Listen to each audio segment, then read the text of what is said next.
Straight ahead, we begin our exclusive Black History Month series, Pause for Pride, with Dr. Anthony Barthelemy's Blackface, Maligned Race, a book that examines the beginnings of black stereotypes. Was Shakespeare's Othello intended to be a negative stereotype? We'll find out on today's edition of Folks.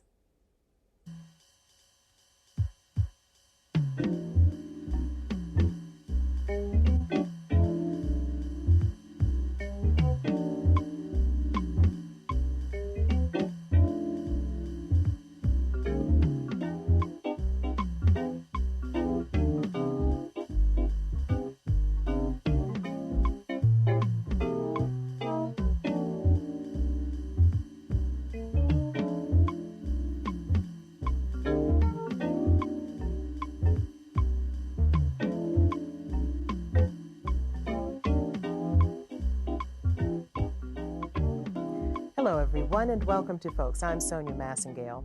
In the early days of Western civilization, one way of teaching about the world and its ways was the theater. The same holds true today with modern theater, film, and television. But one worrisome problem for blacks is the persistence of negative stereotypes portrayed in the theater. Blacks are consistently seen as lustful, dishonest, and bad, or as unrealistically subservient and slavish. Today, we find that negative stereotyping of blacks is nothing new. In fact, negative images of blacks for political reasons goes back to ancient civilization. That's the premise for today's Pause for Pride, our exclusive Black History Month series. Today, we meet Dr. Anthony Barthelemy of LSU Baton Rouge, who shares his research for the book Blackface, Maligned Race, the representation of blacks in English drama from Shakespeare to Southerne. Here, Dr. Barthelemy tells us just how negative black stereotypes became entrenched in modern culture. There was a time in the history of the world when color prejudice did not exist. Africa was one of the most advanced nations of the world, renowned for her learned scholars, explorers, and her natural beauty. Early Greek philosophers studied in Africa, adopting the African tradition of secret societies as their own.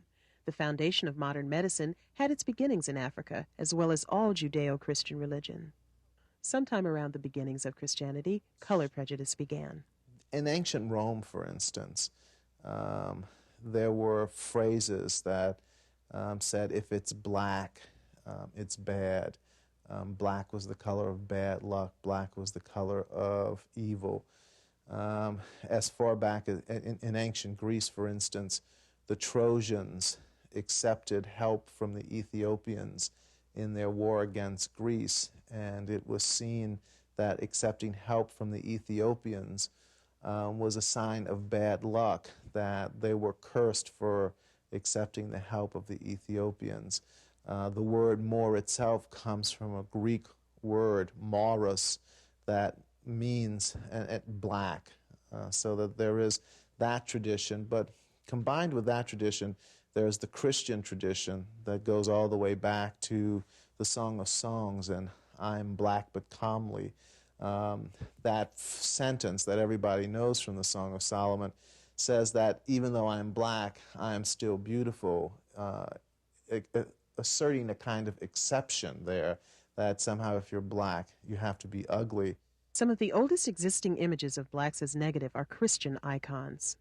In church windows and in church iconography, you can see that the tormentors of the damned are portrayed as black, that the damned themselves sometimes can be portrayed in black as black. In medieval England, in the 13th and 14th centuries, there were plays that told Bible stories, and in The Fall of the Angels, when Lucifer threatened God and disobeyed God, and when he was thrown from heaven, the next time the actor appeared who played Lucifer, he appeared with blackface, so that this blackness on his face was a sign that he had disobeyed God and was now cursed.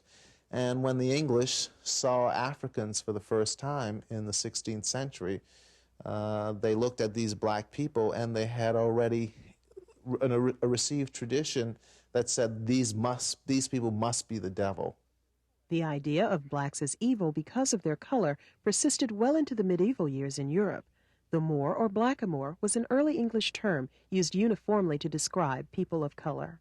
The word Moor was used in Spain in the 12th and 13th centuries to identify the North Africans who were Muslim who conquered Catholic Spain. And that word was associated with blackness because of the long tradition of associating blackness with sin. In Christianity, if you are black, you are of the devil's party. And so the etymology of the word Moor gives us some sense of the historical and cultural reception of black people.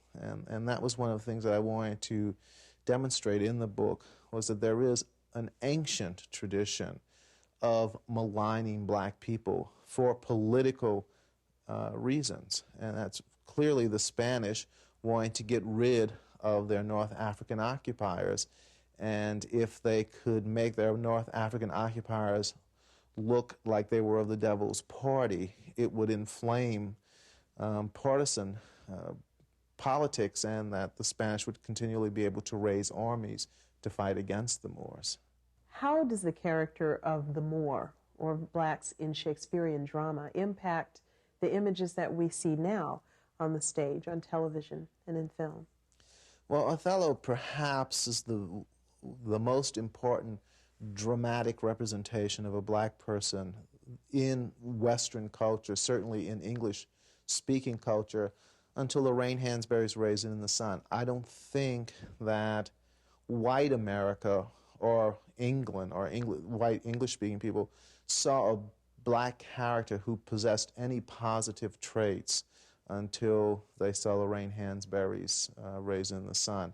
So there are several centuries. It's pretty shocking. But if you think about all the centuries between Othello, maybe 1603, 1604, and Lorraine Hansberry's play in, 1954 or so, I can't remember the date right offhand, but there's only one character who possesses positive traits, and that's Othello. But the thing about Othello that's very difficult is that Shakespeare was trying to get his audience to recognize that stereotypes do not render the truth, and that if you believe a stereotype, what you're getting is a prejudiced mind, a mind that is unable to cope with reality.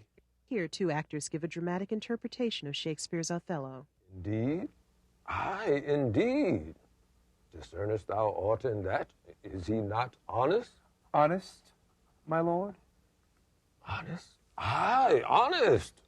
My lord, for aught I know. What dost thou think? Think, my lord?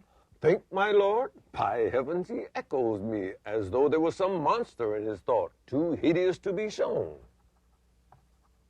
If thou dost love me, show me thy thought. My lord, you know I love you. I think thou dost, and for I know thou art full of love and honesty, and weighest thy thoughts before thou givest them breath. Therefore these stops of thine fright me the more. For in a false, disloyal knave they are tricks of custom, but in a man that's just they are workings of the heart that passion cannot rule. For Michael Cassio, I dare be sworn. I think that he is honest. I think so too. Men should be what they seem, and those be not, would they seem none. Certain men should be what they seem. Why then I think Cassio's honest. Nay, yet there's more in this. I pray thee, speak to me as thou thinkest, as thou dost ruminate, and give thy worst of thoughts the worst of thy worst of words. Good my lord, I beg your pardon. Though I am bound to every act of duty, I am not bound to that all slaves are free to. Utter my thoughts? Why, say they are vile and false. And where's that palace whereunto sometimes foul things intrude not? Who has a breast so pure, but uncleanly apprehensions keep leets and law days, and in sessions sit with lawful meditations? What dost thou mean? Good name in man and woman, dear my lord, is the immediate jewel of their souls. He who steals my purse steals trash. 'Tis something, 'tis nothing, 'twas mine, 'tis his, and has been slave to thousands. But he that filches from me my good name robs me of that which not enriches him, and makes me poor indeed. By heavens, I'll know thy thoughts. You cannot, were my heart in your hand, or shall not whilst 'tis in my custody. Ah! My lord, beware of jealousy. It is a green-eyed monster which doth mock the meat it feeds on. That cuckold, living in bliss, who is certain of his fate, yet loves not his wronger. But oh, what damned minutes tells he o'er who dotes, yet doubts, suspects, yet strongly loves. Oh, misery. Poor and content is rich, and rich enough. But riches fineless is as poor as winter to him who ever fears he shall be poor. Good God, the souls of my tribe defend me from jealousy. The problem with Othello, of course, is that in the end, he does live up to the stereotype, and it's very problematic for an audience to be able to recognize that what Shakespeare is saying is that Othello is not a stereotypical black man, but that he has been forced through social pressure and the machinations of an evil man to do something that he would not have done left to his own devices. I think it's a very subtle point. And like so much of Shakespeare, you have to really sit down and think about it. You can't accept what you see passively. We've been seduced by the visual images of television, and we become extremely passive, and we don't think that you have to think about what it is that you're witnessing. Shakespeare, in almost all of his plays, continually called our attention to the discrepancy between what seems to be and what is. Shakespeare will always give us something that looks right, and if you accept it as being right without thinking about it, you end up being duped. Since Shakespeare's Othello was first played on stage, there's been controversy over the true character of the Moorish king. From the play's inception, the role of Othello is usually played by a white man in blackface. I think it's very important.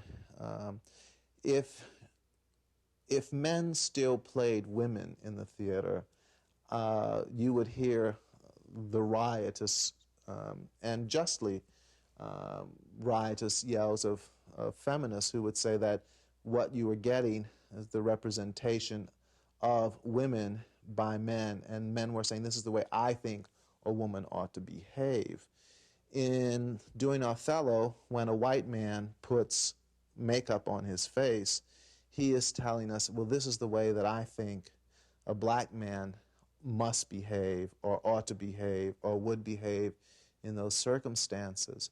If you were to look at the playbooks of some of the famous Othellos of the 19th and 20th century, you discover that they frequently use the word savagery in discussing Othello's motivation or Othello's reaction. And you can read things like, and the savagery swelled in his blood, or the blood, his savage blood took hold of his better judgment. And this is justification for the way that these actors might act. If you saw this very recent movie version of Verdi's opera Othello, again we have Placido Domingo in blackface instead of Simon Estes, who wouldn't need blackface and probably could portray Othello with a great deal more sympathy than Placido Domingo. And while Desdemona is saying her Ave Maria before she goes to bed, Placido Domingo is walking around in a dungeon full of candles conducting some sort of pagan ritual as he strips himself down for murder. Dr. Barthelemy's book, Blackface, Maligned Race, implies that the persistence of color prejudice continues because of blacks' inability to control the representation of their own image. Once you get the white actor in blackface, what we're getting are their notions of how black people behave. And even though there may be a great deal of sympathy, I would suppose that now you could get a white actor who would want to be very sympathetic to Othello and act out the role with some sympathy. It would still be a white man's idea of how a black person acts. And that's what Shakespeare gives us in Othello anyway, so that there is also the doubling of that. That is, there is a white man who's written a play about how he believes a black man would act, and then there is a white actor using that white man's words to try to tell us how a black man acts. And for so many centuries, this was the only, as I said, the only really dramatic representation of black people that English-speaking people got to see. Why did you write this book? Just what did you intend to accomplish by writing Blackface, Maligned Race? I suppose I did it because I know that racism still affects my life, our lives. Racism is alive and well in this country. And I thought that we needed to historicize it. I thought that black people needed to understand the origins of racism, that we needed to know that there is a long history that perverted our relationships to each other, that denied us our humanity, that made us look like something other than what we were. And I thought that it would be useful for the world of scholarship to be able to understand that the racism that has a stranglehold on 20th century America has a long history and a shameful history. And that we've always believed that if you don't know the past, you are cursed to repeat it, and I wanted to do my little bit so that we wouldn't repeat the past. Is not to make me jealous to say my wife is fair of skin, feeds well, loves company, is free of speech, plays, sings, dances. Where virtue is, these are more virtuous. Nor will I draw upon mine own merits the smallest of fear or doubt of her revolt. For she had eyes and chose me. No, Iago, I see before I doubt, and when I doubt, prove. And on this proof there is but this: away with love or jealousy. I am glad of this, for now I have reason to show you the love and duty that I bear you with franker spirit. Therefore, as I am bound, receive it from me. I speak not yet of proof. Look to thy wife. Observe her well with Cassio. Wear thy eyes thus, not secure nor jealous. I would not have your free and noble nature out of self-bounty be abused. Look to it. I know our country disposition well. In Venice, the wives do let God see the pranks they dare not show their husbands. Their best conscience is not to leave it undone, but keep it unknown. Dost thou say so? She did deceive her father marrying you. And when she seemed to shake and fear your looks, she loved them most. Aye, so she did. Why, go to it then. For one so young to put out such a seeming as to seal her father's eyes up as close as oak, he thought 'twas witchcraft. But I am much to blame. I humbly beseech your pardon for loving you too much. I am bound to thee forever. I see this hath dashed your spirits a little. Not a jot, not a jot. I'faith, I fear it has. I hope you will consider what I spoke comes from my love. My Lord, I see you are moved. But I am to pray you not to strain my speech to grosser issues, nor to larger reach than to suspicion. I will not. Should you do so, my Lord, my speech should fall into such vile successes my thoughts aim not at. My Lord, I see you are moved. No, not much moved. I think not, but Desdemona honest. Long live she so, and long live you to think so.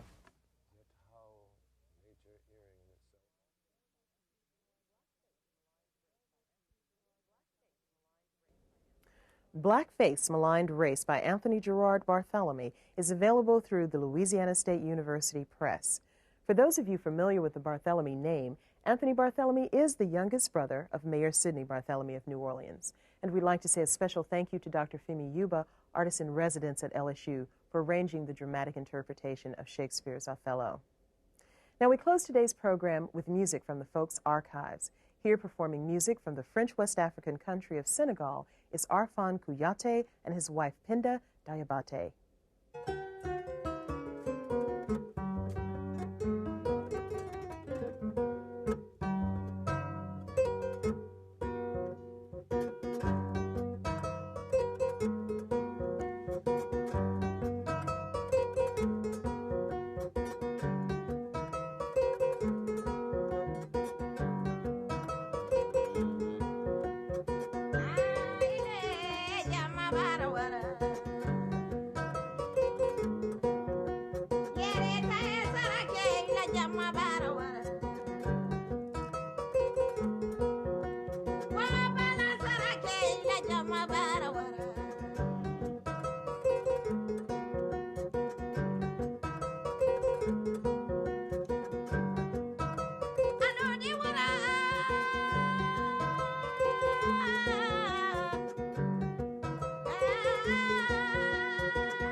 And that wraps today's program.